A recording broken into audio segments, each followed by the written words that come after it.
A great new children's book has hit the shelves here in South Africa. I Have Brown Skin and Curly Hair looks at South Africa's mixed race heritage. The author, Theunissen, was one of Jacana Media's pitch to publication entries in 2018, and she was picked to join the publishers as an author because of this specific beautiful story. The book has also been chosen to be part of Exclusive Books' homebrew promotion, which runs for a month until the 15th or late a few weeks' time. Now, Theunissen joins us now via Skype. Karen, I think just to set the tone for our conversation, could you read for us just the first segment of this book? Morning, Marcel, with pleasure. It says, I have brown skin and curly hair. My sister's hair is straight and her skin is kind of fair. My brother's curls are tight and his skin is really dark. My daddy says we're colored and from Eldorado Park. My daddy has a booming voice. He's strong and tall. He throws me up in a tumble and doesn't let me fall. My mommy is beautiful with light brown hair and eyes so green. She loves to tickle my tummy and make me laugh and scream. I see how people look at us when we go out. They wonder and they ask what we're all about. Well, why is this Karen, if I could stop you there so that we can talk a little bit about that. And I ask you to read that specific segment because I think there's so many South Africans watching us right now who can relate, if not to that entire opening section, to at least some of it. It is such a quintessentially South African experience of being within a family where everybody doesn't look the same. That last scene reminds me of family holidays with my extended family, with cousins who look completely different to me. And the stares that you get, especially in the early 90s, I remember, is something that is burnt into you as a child because you know people are looking at you funny. Tell us about what led you to believe that this was the story you wanted to tell as your debut children's book. So Marcel, when I've got 4 little girls, and when my third daughter was born, she was born very fair-skinned, and we'd go out and one specific incident made me really think about, her identity and the way she looked and how she would experience the world around her. I was at a children's party and she was a baby in arms, and another mum asked to hold her. And the mom asked to hold her and was cooing at this baby like we do when we have little babies in our arms. And she said, "Did your mommy make love to a white daddy? That's why you're so white."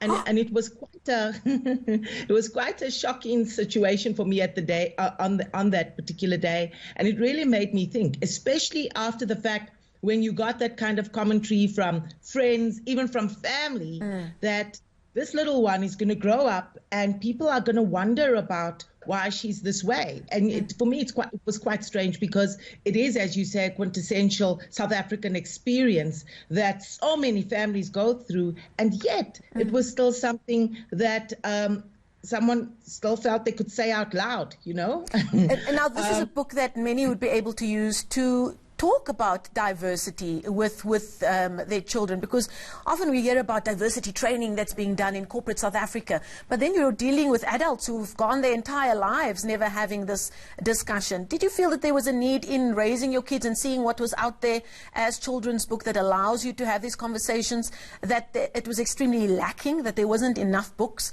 dealing with these kinds of issues and storytelling? Absolutely, Marcel. And for me, it was really a logical explanation. We come from so many different places. There's so many different people in our history and in our background. And because of that, your siblings will come out differently or look different to the way you look. And so that was something that I needed to explain to her so that in her own identity, she could be sure of herself and certain of herself and know exactly who she was. And yes, the books were lacking in it completely. You found books on specific topics. Oftentimes they were not South African. They were from overseas. It's definitely I think books on diversity is definitely something that is needed in the country and needed all over the world, I guess, but not enough. Certainly not enough in South Africa. We've just got such a diverse society, and I think even in our society, and it's just fraught with so many issues and so many problems and so much hurt from its background that it was just a wonderful way to start a foundation to lay a foundation for your kids so that harder conversations could happen later on. Conversations around, lack, and conversations around disparities, and conversations around discrimination. But in the beginning, to get the foundation right is to say everyone looks different. And indeed, a conversation about hair, which is something so many of us grow up having to navigate in our families, in our workplaces, in our schools, as we're growing up in, and often it's thought of something that you're not supposed to talk about. Let's talk a bit about your experience as a debut author. You went and took a writing course because it's something you felt you wanted to do. Then you pitched this book idea to one of the country's top publishers as well. And now you've got this book that's hit the shelf. You can hold it in your hands. You can page through it, and it comes from you. What has this experience been like for you? It's been amazing, Marcel. I always felt as a little girl growing up that I had a story inside of me, that I wanted to write. It was a dream and that I always had. And, life takes its journey and life gets in the way sometimes, so you never get there. And my children inspire me so much to write because of the strange things that children do and the wonderful way that they can see the world in a very simplistic way, and how we need to teach them, and books are such a beautiful tool to teach them. So yes, I put myself through a course because I thought, well, I need to sort of understand how to get around this. I think it was always there, the creativity was always there, but it's always great to empower yourself through learning, and I did. And I was delighted when Jacana had selected me to be part of their pitch to publication, and the rest, as they say, is history.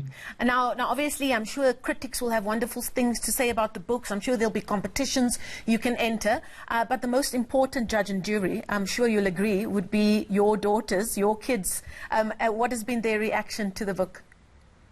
So I've got children. My children are from the ages of 3, 5, 7 and 10. Sure. And so the 7 and 10-year-old really understand what the book is about. The 10-year-old more so than the 7-year-old. And the other two, they get a great sense of it. But my 3-year-old, she likes to look at pictures, as all 3-year-olds do. My 5-year-old gets it because there's a theme that keeps repeating itself in the book, and it says it matters not. Whatever skin you've got, or whatever hair you've got, or whatever eyes you've got, you don't need to look the same to be family. And so that repeating theme is something she's latched onto and understands without seeing necessarily the bigger picture. And that's great for me because she'll grow into the understanding of the more intricate details as the 10-year-old does and as the 7-year-old does.